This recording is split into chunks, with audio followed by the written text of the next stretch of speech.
So hello everyone, my name is Akash and you are watching रेवमैक्स।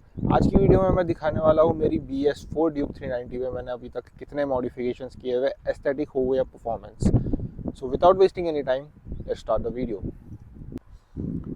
सो सबसे obvious and सबसे पहली aesthetic modifications तो इसके कस्टम डीकैल्स है, जो इसको बहुत यूनिक लुक दे देते हैं। मैं गाड़ी कहीं पे भी पार्क करूँ तो मुझे मेरे फॉलोअर्स कहीं ना कहीं से इसकी फ़ोटो लेके मुझे भेज ही देते हैं कि that we spotted your bike. इसके अलावा एक ऐसा मॉडिफिकेशन है जो हर राइडर का पहला मॉडिफिकेशन होता है, जो कि है tilt ID. Yes, tilt ID तो हमने लगाया ही है, बट इसके साथ हमने इंडिकेटर्स यहाँ नहीं लगाए हैं, इंडिकेटर्स लगाए हैं यहाँ, जो इसको और ज़्यादा शार्पर लुक देता है।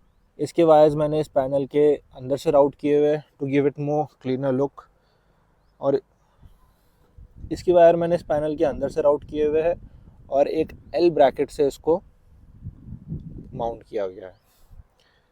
इसके अलावा एस्थेटिकली एक ये लोअर बेली मैंने इंस्टॉल किया था, जो कि BS3 ड्यूक 390 का है, जिससे गाड़ी का थोड़ा और बल्कि लुक आ जाता है, क्योंकि ये गाड़ी में जो आता है वो काफ़ी छोटा दिखता है और उससे रोड प्रेजेंस थोड़ी इसके कंपैरिजन में कम लगती है। थर्ड मॉडिफिकेशंस मैंने लगाया है ये फॉग लाइट्स, जो कि नाइट विजिबिलिटी को थोड़ा और इम्प्रूव कर लेता है। बट अगर आप टूरिंग करते हो तो ये वाले मत लगाना, it won't be sufficient for you. 30 to 40% visibility और बढ़ा देता है ये, बट स्टिल अगर आप टूरिंग कर रहे हो तो इससे ज़्यादा बड़े बिठाना। ये एस्थेटिकली काफ़ी ज़्यादा अच्छे से जाते हैं गाड़ी के साथ और स्लीक लुक देते हैं, इसलिए मैंने ये वाले लगाए हैं। अदर देन दैट मैंने इसके व्हील्स एंड चैसेस को भी over the time black colour कर दिया है। पहले ये ऑरेंज थे, बट मैंने इनको ब्लैक कर दिया to give it more cleaner look, and अब वो थीम के साथ काफ़ी अच्छे से जाते भी हैं। बार एंड मिरर्स, मैंने बार एंड मिरर्स लगाए हुए हैं, जिससे गाड़ी का लुक काफ़ी ज़्यादा अच्छा हो जाता है। पर ये सिर्फ शो के लिए नहीं है, ये यूजेबल भी है।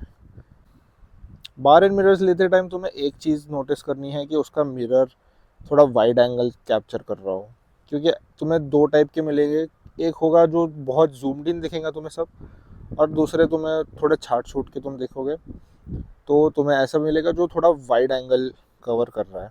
तुम्हें वो वाले लेने हैं, और ये कोई ब्रांड से रिलेटेड नहीं होता। मैंने सेम ब्रांड के बार एंड मिरर्स में भी मैंने वो वेरिएशन देखे हैं। सो करते हैं परफॉर्मेंस मॉडिफिकेशंस की बात। तो मैंने इसमें किया है फ्यूल एक्स इंस्टॉल और स्टॉक रिप्लेसमेंट वाला BMC air filter. BMC air filter से तुम कुछ परफॉर्मेंस अपग्रेड तो तुम एक्सपेक्ट मत करना, बट फ्यूल एक्स लगाने से तुम्हारा थ्रॉटल रिस्पॉन्स थोड़ा और बेटर हो जाता है। तुम्हारा जो लो एंड का जो पंच होता है, गाड़ी जब ट्रैफिक में चला रहे हो तुम, 5 RPM से नीचे जब गाड़ी रहती है, 5000 RPM से नीचे जब गाड़ी रहती है, तब स्मूथ फील होता है इंजन। मैंने इसमें एक स्लिप ऑन एग्जॉस्ट भी लगाया था, बट वो मैंने निकाल दिया क्योंकि लास्ट मंथ में थोड़ा टूरिंग के लिए गया था इस पे दूर, तो मैंने सोचा कि क्यों रिस्क लेना चाहिए। तो मैंने वो एग्जॉस्ट अभी स्टॉक लगाया हुआ है, बट मैंने वो स्लिप ऑन भी जब लगाया था तो उसको मैंने 90% of the time DV killer के साथ चलाया था। और उसका आंसर ये है कि इट डजेंट मैटर कि तुम अगर कौन सा पिगी बैक ECU लगाते हो, तुम कौन सा पावर ट्रॉनिक लगाते हो, तुम कितना ट्यून करते हो अपनी bike, but it cannot compensate with the back pressure that your engine needs. Back pressure अगर कम हो रहा है तो तुम्हारी गाड़ी में नॉकिंग का आवाज़ और टैप एंड नॉइज़ का आवाज़ बढ़ेगा ही बढ़ेगा। ऐसे चूतिए इन्फ्लुएंसर की सुनना बंद करो जो बोलते हैं फ्री फ्लो एग्जॉस्ट लगा लो, एयर फिल्टर लगा लो और तुम्हारी गाड़ी रॉकेट बन जाएगी। वो लोगों को बोलना ये रॉकेट लो और अपने पीछे डाल देना, तब देखना कितने दूर तक जाती है तुम्हारी गाड़ी, क्योंकि वो सब करने से तुम्हारी गाड़ी की रिलायबिलिटी कम हो जाती है।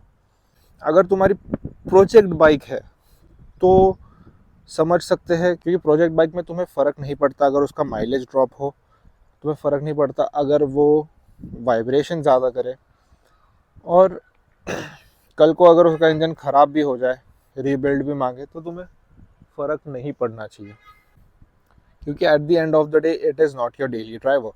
बट अगर तुम्हारी एक डेली ड्राइवर है, जैसे मेरी बाइक है, मुझे मेरी बाइक ऐसी रखनी पसंद है कि तुम उसको कहीं भी ले जा सकते हो। मुझे रिलायबिलिटी में कोई कॉम्प्रोमाइज़ चाहिए नहीं रहता। इसलिए ऐसे free flow exhaust and free flow intake वाले चूतियों की सुनना बंद करो। मेरा जो सेटअप है इस वक्त काफ़ी बढ़िया है, इससे थ्रॉटल रिस्पॉन्स अच्छा हो गया है। मैं कोई पावर इंक्रीज क्लेम नहीं करूँगा, मेरी गाड़ी बहुत पावर बना रही है, रॉकेट बन चुकी है, but it is delivering that power in a more efficient manner right now. इसके अलावा इसका इनिशियल बढ़ाने के लिए मैंने इसके पीछे डाल दिया है ड्यूक 250 का स्प्रॉकेट।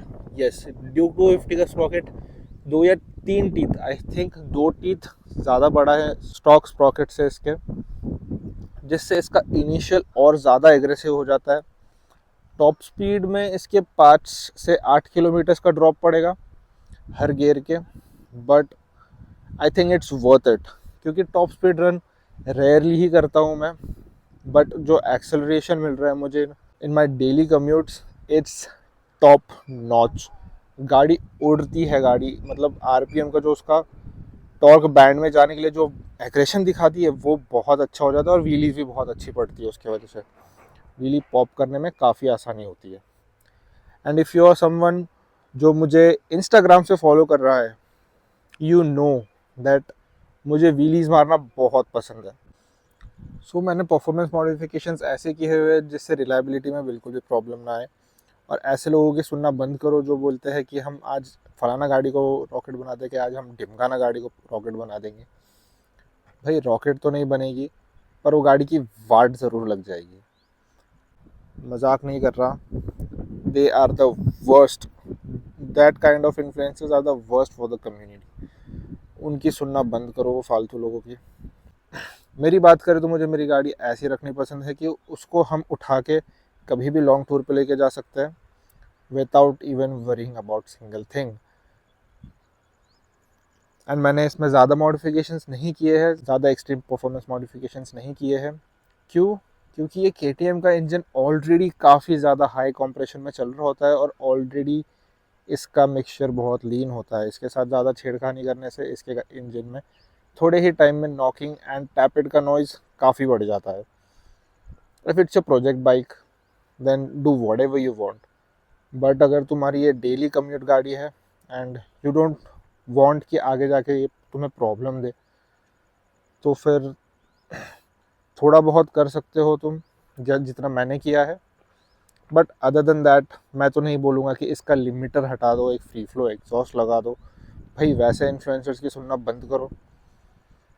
उनको सिर्फ व्यूज़ से मतलब होता है, और उनको फ़र्क नहीं पड़ता तुम्हारी गाड़ी की वाट लग जाए और फिर तुम्हें उसे ठीक कराने में तुम्हारे पैसे ख़राब हो, उनको फ़र्क नहीं पड़ता। एक ऐसे फालतू सा हुक तो मैं भी बना सकता हूँ कि आज हम ये गाड़ी को रॉकेट बनाएंगे, आज वो गाड़ी को रॉकेट बनाएंगे, बट ऐसा नहीं रहता गाइस। जो गाड़ी जैसी बनी है उससे हम थोड़ा बहुत उसका कैरेक्टर, थोड़ा बहुत हम उसको ट्विक कर सकते हैं, बट तुम अगर सही में चाहते हो परफॉर्मेंस मॉडिफिकेशंस, तो तुम्हारी रिलायबिलिटी 70 से 80% इम्पैक्ट होगी, एंड इन रिटर्न तुम्हें सिर्फ 1.5 या 2 bhp मिलेगा।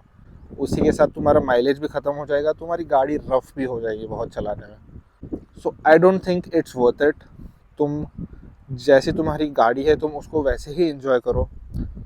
And the best modification you can do is, अगर तुम ज़्यादा टूरिंग नहीं करते हो, तुम्हारा अगर डेली कम्यूट मतलब तुम्हें ज़्यादा टॉप स्पीड से मतलब नहीं है, तुम ट्रिपल डिजिट्स में ज़्यादा काम नहीं करते, चलाते नहीं ज़्यादा, ट्रिपल डिजिट्स में नहीं चलाना रहता तुम्हें गाड़ी कंटिन्यूस, तो तुम मेरे जैसे ये कर सकते हो कि तुम 1 या 2 टीथ से रेयर स्प्रॉकेट बढ़ा दो।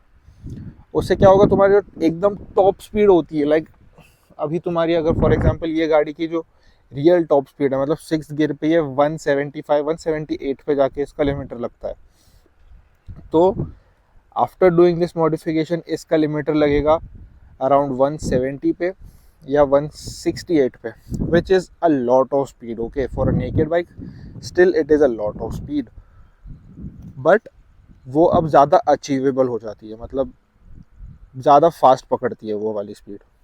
140 प्लस काफ़ी ज़्यादा फास्ट जाएगी गाड़ी, क्योंकि पहले तो जो उसकी रियल टॉप स्पीड होती है, मतलब जो पुराना स्प्रॉकेट है उस पर 170 प्लस जाने के लिए बहुत बहुत लंबा स्ट्रेच लगता है तुम्हें, एंड वो रेयरली ही जाती है, क्योंकि टॉप स्पीड रन मेरे डे टू डे लाइफ में तो मैं बहुत रेयरली ही करता हूँ। और तुम्हें अगर अपना परफॉर्मेंस मॉडिफिकेशंस करना ही है एकदम अच्छे से, तो ये याद रखना, तुम्हारी 70 से 80% रिलायबिलिटी ख़त्म हो जाएगी। तुम्हारे 30-40 हज़ार या इवन मोर 50 हज़ार तक तुम्हारे चले जाएंगे गाड़ी में। क्योंकि सिर्फ एग्जॉस्ट नहीं लगाना होता, तुम अगर फ्री फ्लो एग्जॉस्ट लगा रहे हो उसके साथ तुम्हें कोनिकल एयर फिल्टर लगाना पड़ता है, एंड उसके साथ तुम्हें इसके इनटेक पोर्ट्स करने पड़ते हैं। अगर तुम इसका लिमिटर हटा रहे हो पावर ट्रॉनिक लगा के, तो तुम्हें इसके वेल्व स्प्रिंग्स भी चेंज करने पड़ते हैं, हाई लिफ्ट कैम्स लगाने पड़ते हैं, एंड इसको डाइनो पे अच्छे से ट्यून करना पड़ता है, तब जाके तुम्हें वो परफॉर्मेंस मिलेगा जो तुम इमेजिन कर रहे हो। Otherwise it's not gonna work.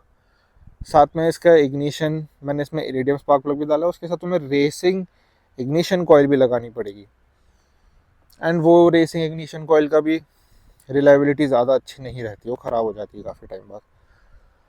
As compare to the stock one, उनकी रिलायबिलिटी इतनी नहीं रहती है, उनका बिल्ड इतना अच्छा नहीं रहता। एंड अपनी माइलेज गिराने के लिए रेडी रहना, अपना इंजन खुलवाने के लिए रेडी रहना, क्योंकि थोड़े टाइम बाद ही तुम्हारा क्रैंक भी आवाज़ करने वाला है, फेल हो जाएगा मेरे हिसाब से तो, अगर तुम उतना ज़्यादा आरपीएम पे लेके जा रहे हो इस गाड़ी को। So that's it for today guys. I hope you enjoyed the video. Don't forget to like, comment and share as much as you can. And अपना फेवरेट मॉडिफिकेशन कमेंट डाउन में ज़रूर पिन करना कि तुम अपनी गाड़ी में इनमें से कौन से मॉडिफिकेशन करना चाहोगे। So this is me Akash Bhandari signing off. See you in the next video.